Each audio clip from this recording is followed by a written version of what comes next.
Assalamualaikum warahmatullahi wabarakatuh. Halo adik-adik, bagaimana kabar kalian selama di rumah? Semoga kalian selalu dalam keadaan sehat walafiat ya. Nah, adik-adik, jumpa kembali bersama saya, Siskawati Amrin, sebagai pengajar mata pelajaran Pendidikan Pancasila dan Kewarganegaraan untuk kelas 11. Jadi, silahkan simak dan pahami baik-baik materi yang sudah saya buat ya. Selamat belajar.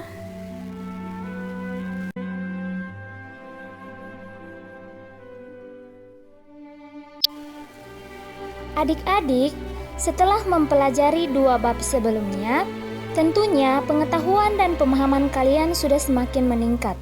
Hal tersebut tentu saja harus diikuti pula oleh sikap dan perilaku kalian yang sudah semakin baik.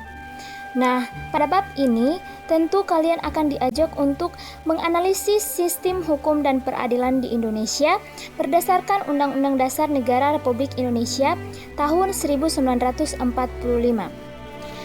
Nah, coba kalian perhatikan gambar di bawah ini. Gambar tersebut menunjukkan tentang tata tertib sekolah. Tata tertib sekolah ibarat sebuah sistem hukum yang berlaku pada sekolah yang bersangkutan. Antara sekolah satu dengan lainnya memiliki tata tertib yang berbeda. Sama halnya dengan sistem hukum di negara kita. Setiap tempat memiliki sistem hukum masing-masing. Nah, coba apa yang dimaksud dengan sistem hukum? Semuanya akan diulas secara lengkap pada video ini.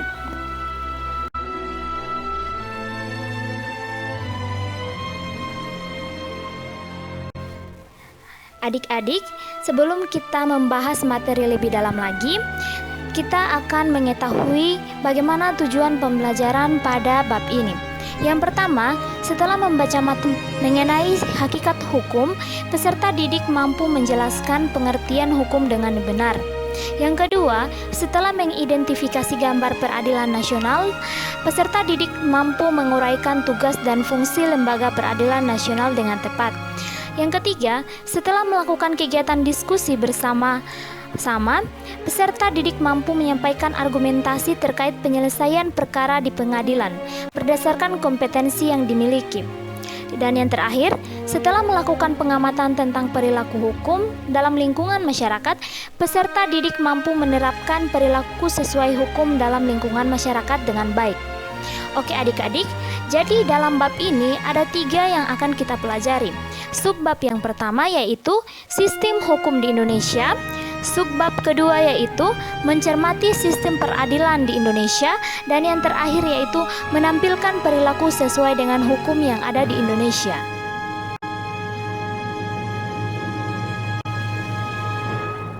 A. Sistem hukum di Indonesia. Seorang filsuf pernah mengatakan bahwa hukum itu ibarat sebuah pagar di kebun binatang. Mengapa orang berani pergi berkunjung ke kebun binatang? Ya, karena ada pagar yang membatasi antara liarnya kehidupan binatang dengan para pengunjung. Jika tidak ada pagar yang memisahkan pengunjung dengan binatang, tentu saja tidak akan ada orang yang berani masuk ke kebun binatang. Para pengunjung dapat menikmati kehidupan binatang dengan aman karena ada pagar yang membatasi mereka dengan binatang buas tersebut. Demikianlah hukum. Pada hakikatnya merupakan pagar pembatas agar kehidupan manusia aman dan damai. Coba kalian bayangkan, jika seandainya di negara kita ini tidak ada hukum, dapat diperkirakan bahwa segala hal dalam kehidupan, mulai dari kehidupan pribadi sampai pada kehidupan berbangsa dan bernegara.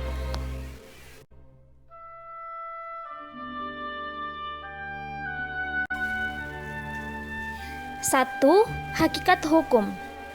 Hukum secara umum yaitu seperangkat aturan yang mengatur tingkah laku manusia dalam kehidupan bermasyarakat.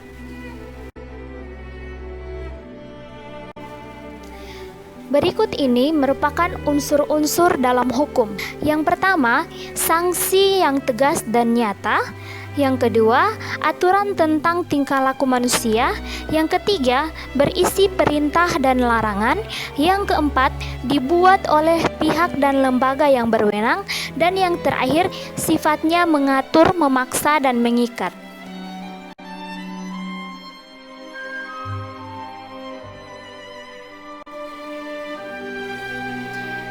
Hukum mempunyai tujuan sebagai berikut.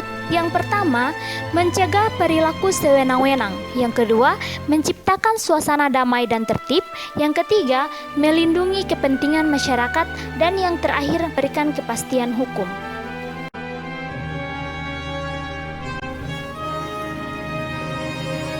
Hukum mengatur seluruh aspek kehidupan manusia.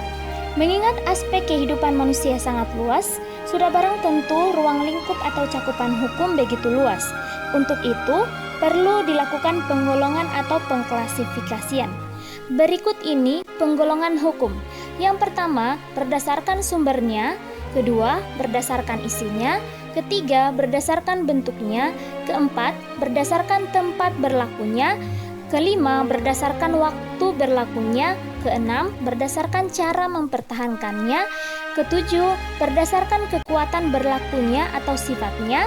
Kedelapan, berdasarkan wujudnya. Dan yang terakhir, berdasarkannya.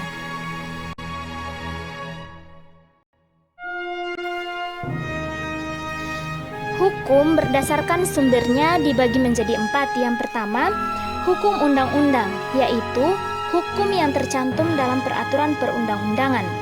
Kedua, traktat, yaitu hukum yang ditetapkan oleh negara di dalam suatu perjanjian antara negara. Yang ketiga, jurisprudensi, yaitu hukum yang terbentuk karena keputusan hakim.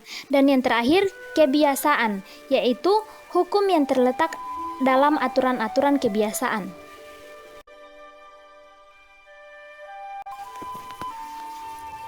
Berdasarkan isinya, hukum dibagi menjadi 2. Yang pertama, hukum privat atau hukum sivil, yaitu hukum yang mengatur hubungan antara individu satu dengan individu lainnya, termasuk negara sebagai pribadi. Kedua, hukum publik. Hukum publik yaitu hukum yang mengatur hubungan antara negara dengan individu, menyangkut kepentingan umum atau publik.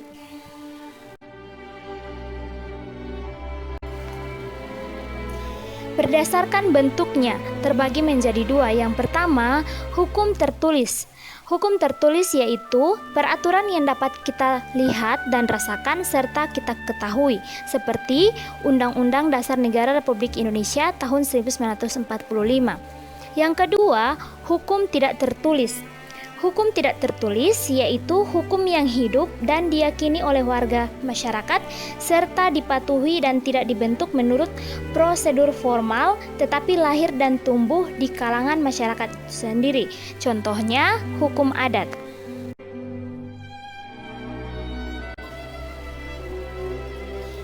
Berdasarkan cara mempertahankannya, hukum dibagi menjadi 2. Yang pertama, hukum material. Hukum material yaitu hukum yang mengatur hubungan antara anggota masyarakat yang berlaku umum tentang hal-hal yang dilarang dan dibolehkan untuk dilakukan. Misalnya, hukum pidana, hukum perdata, hukum dagang, dan sebagainya. Kemudian yang kedua, hukum formal, yaitu hukum yang mengatur bagaimana cara mempertahankan dan melaksanakan hukum material. Misalnya, hukum acara pidana atau KUHP, hukum acara perdata, dan sebagainya.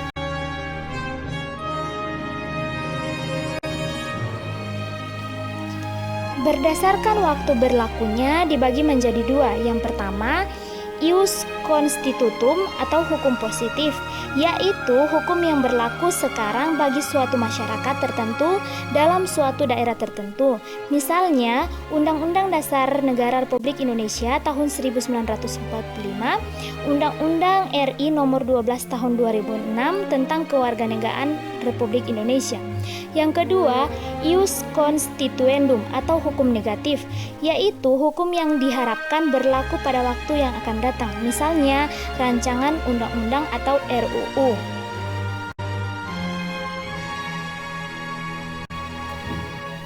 Berdasarkan tempat berlakunya, hukum dibagi menjadi 2. Yang pertama, hukum nasional, yaitu hukum yang dibuat oleh negara tertentu dan hanya berlaku dalam batas-batas wilayah tertentu.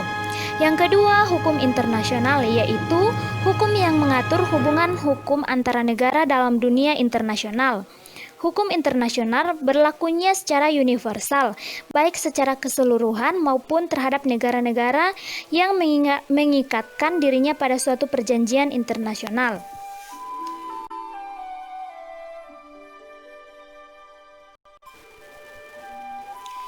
Berdasarkan kekuatan berlakunya, hukum dibagi menjadi dua. Yang pertama, hukum yang bersifat memaksa, yaitu aturan hukum yang di dalam keadaan konkret menjadi prioritas untuk dilaksanakan. Yang kedua, hukum yang bersifat mengatur, yaitu aturan hukum yang dapat dikesampingkan para pihak yang bersangkutan.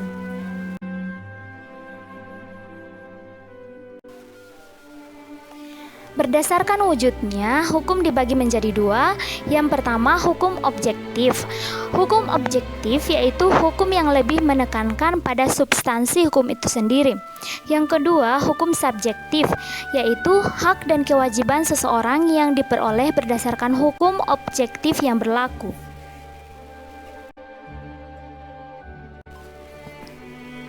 Berdasarkan luas berlakunya dibagi menjadi dua. Yang pertama, hukum umum, yaitu aturan hukum yang dibuat oleh pihak dan lembaga yang berwenang. Yang kedua, hukum khusus, yaitu aturan hukum yang dibuat hanya berlaku untuk aspek dan golongan tertentu yang bersifat khusus.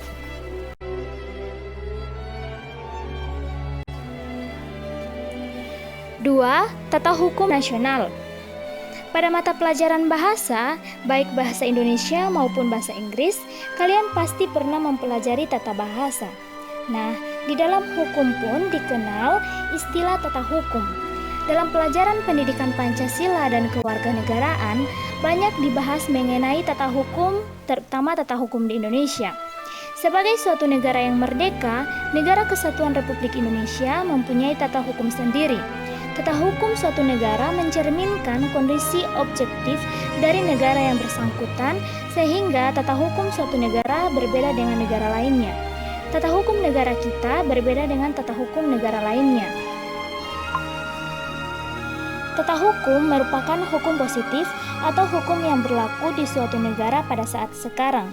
Tata hukum bertujuan untuk mempertahankan, memelihara, dan melaksanakan tertib hukum bagi masyarakat negara sehingga dapat dicapai ketertiban di negara tersebut.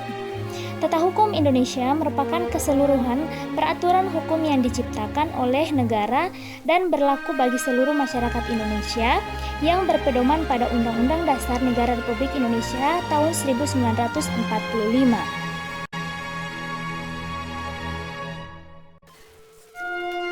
Lahirnya Tata Hukum Indonesia.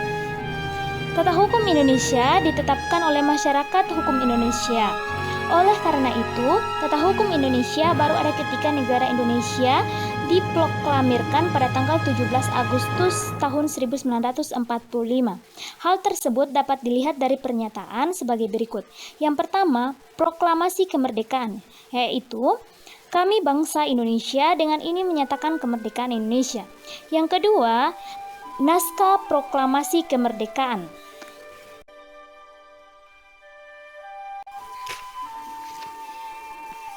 Berikut ini merupakan tata urutan peraturan perundang-undangan nasional.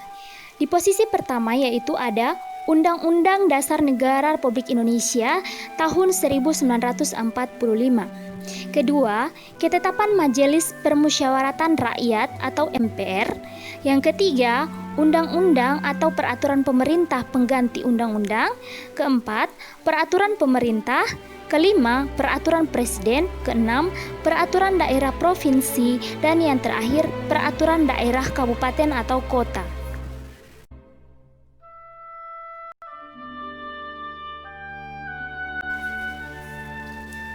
Sistem peradilan nasional. Setelah mempelajari sistem hukum dari berbagai aspek, pada bagian ini kalian akan diajak untuk lembaga negara yang mengawasi pelaksanaan dari suatu kaidah hukum. Lembaga ini sering disebut sebagai lembaga peradilan. Nah, untuk materi ini kita akan membahas ada 4, yaitu hakikat sistem peradilan nasional. Kedua, macam-macam lembaga peradilan. Ketiga, tingkat peradilan nasional. Dan yang terakhir, alat kelengkapan lembaga peradilan.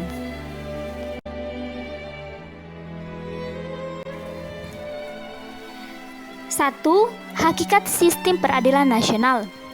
Definisi peradilan nasional yaitu merupakan rangkaian dari keseluruh proses perkara di pengadilan yang terdapat dalam suatu negara. Nah, Dasar hukum lembaga peradilan di Indonesia yaitu ada 3.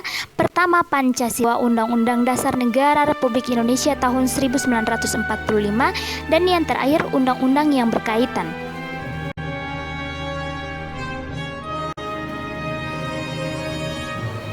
Dua, macam-macam lembaga peradilan di Indonesia. Yang akan kita bahas yang pertama, klasifikasi lembaga peradilan nasional. Kedua, tugas dan kewenangan lembaga peradilan di bawah Mahkamah Agung. Ketiga, lingkungan peradilan militer. Dan yang keempat, lingkungan peradilan tata usaha negara.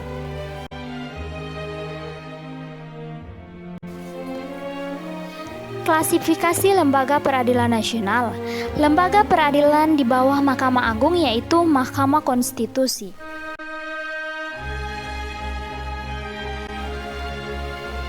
Tugas dan kewenangan lembaga peradilan nasional di bawah Mahkamah Agung. Yang pertama, lingkungan peradilan umum terdiri dari pengadilan negeri, pengadilan tinggi, dan Mahkamah Agung. Kemudian, lingkungan peradilan agama terdiri dari pengadilan agama, pengadilan tinggi agama, dan Mahkamah Agung.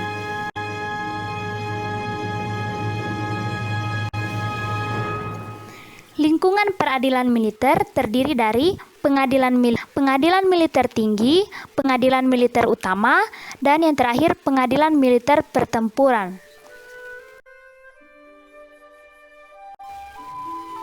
Lingkungan peradilan tata usaha negara terdiri dari pengadilan tata usaha negara, pengadilan tinggi tata usaha negara, dan yang terakhir Mahkamah Agung.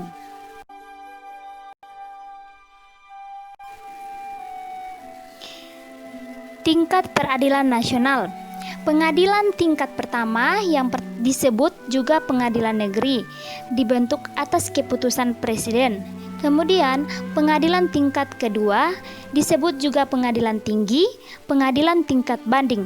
Dan yang ketiga, kasasi oleh Mahkamah Agung, yaitu puncak peradilan dan memutus permohonan kasasi.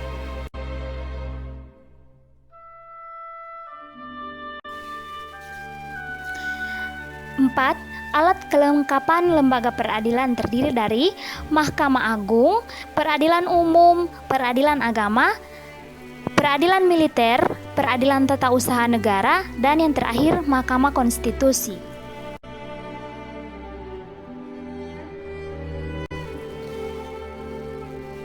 C. Menunjukkan perilaku sesuai hukum nasional.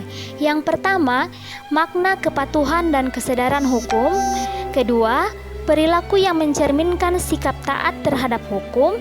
Ketiga, bentuk-bentuk perilaku yang bertentangan dengan hukum nasional. 4. Akibat yang ditimbulkan dari perilaku melanggar hukum. Dan yang terakhir, arti penting hukum dalam kehidupan bermasyarakat, berbangsa, dan bernegara.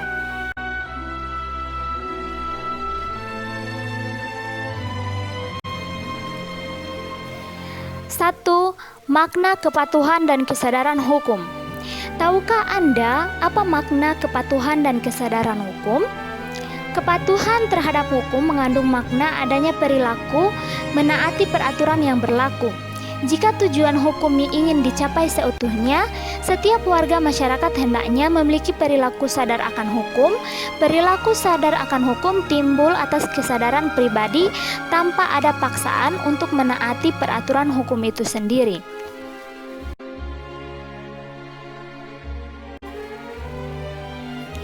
2. Perilaku yang mencerminkan sikap taat terhadap hukum. Yang pertama, di dalam keluarga, sekolah, masyarakat, berbangsa, dan bernegara.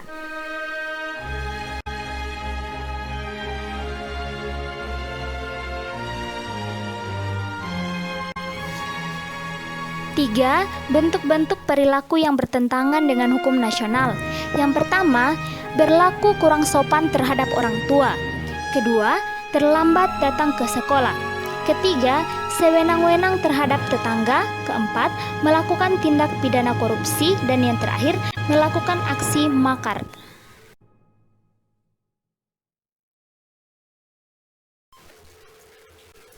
4. Akibat yang ditimbulkan dari perilaku melanggar hukum. Yang pertama, di dalam agama itu akibatnya yaitu dosa. Kemudian kedua, kesopanan. kesopanan ini akibatnya dicemooh dan dikucilkan. Yang ketiga, kesusilaan, akibatnya rasa penyesalan, rasa bersalah. Dan yang terakhir, hukum, yaitu akibatnya didenda dan dipenjara.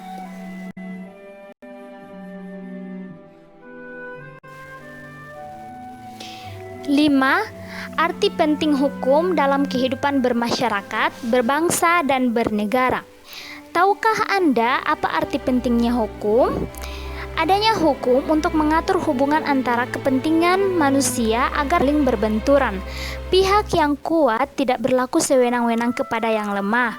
Hukum hadir untuk menciptakan sebuah keadilan antara hak dan kewajiban, melindungi masyarakat yang lemah, serta memberikan kepastian hukum terhadapnya.